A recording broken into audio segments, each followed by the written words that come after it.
right, with great pleasure, we welcome back to the show Senator Rand Paul from the great state of Kentucky. Senator Paul, welcome, sir. So, you're the lone Republican voting against the CR. Can you tell us why? Well, the way I look at this is you have to assess what is the overall result of the spending packages. The Republican spending package will borrow about $2 trillion next year. That's what the result will be, a deficit of $2 trillion. The Democrat package will borrow about $3 trillion. And so either way you look at it, neither one of those choices really are appealing if you're a fiscal conservative. So I put forward something called the penny plan, and it balances over about 5 years. And so we'd have a dramatically less addition of debt if they were to adopt my plan. We voted on it last week, and I got the votes of 36 Republicans, 16 big government Republicans opposed it, and all of the Democrats. So we have a way to go on the votes, but there still has to be someone here who actually believes that debt is a problem and votes for less debt. Well, listen, I remember the penny plan. You were talking about Tim Penny penny plan, right?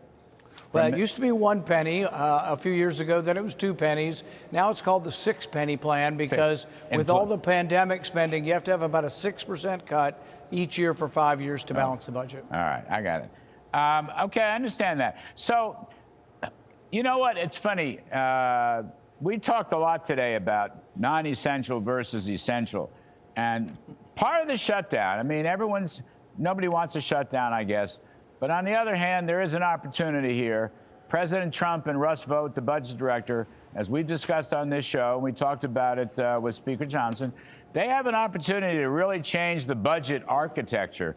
Maybe the biggest changes in 100 years, Senator Paul. You could have the biggest reduction in the federal budget because this standoff gives the president the authority, right, to get rid of programs and reduce federal employment. We'll see. Reagan said the closest thing to immortality is a government program. So there is a possibility that some of these come back from the dead. They may well be the walking dead. But what will happen is there has to be a new spending process. And so the current spending bill we're looking at, the CR, actually still spends money at the 2025 level. And for example, the good things that President Trump has done is to reduce foreign aid spending by about $12 billion. I'm all for that. I voted for that. But the spending bill we have before us will go back to the levels of 2025, not the $12 billion cut. And I suspect the Democrats are going to advocate for that. So I hope they can reduce things in the process and while the government's closed, but realize the Democrats and the big government Republicans, they work hand in hand, and they will be back. They're not going away.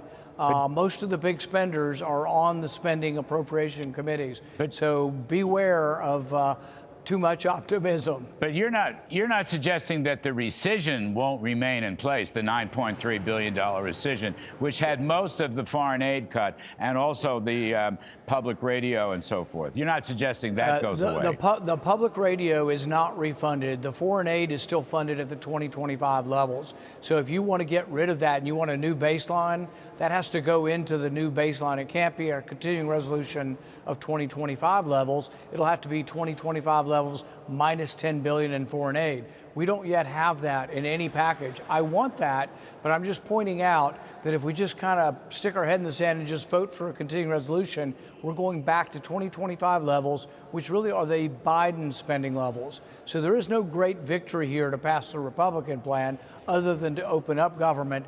But these are the Biden spending levels that most conservative opposed last December. And ironically, every Democrat that was here in December of 2024 voted for the identical spending levels from last year, and now they're all voting against what they voted for last year. Last 20 seconds, Senator. What would get you to vote in favor of a CR or ending the shutdown? I'd probably vote for one that reduces deficit spending. So last year we borrowed around $2 trillion. If you told me, well, we'll put forward a package that only borrows $1 trillion, I'd consider that. Yeah. Oh, all right. Cut it back to $1 trillion. Terrific stuff. Senator Rand Paul, we appreciate it, sir. Very nice. Take care.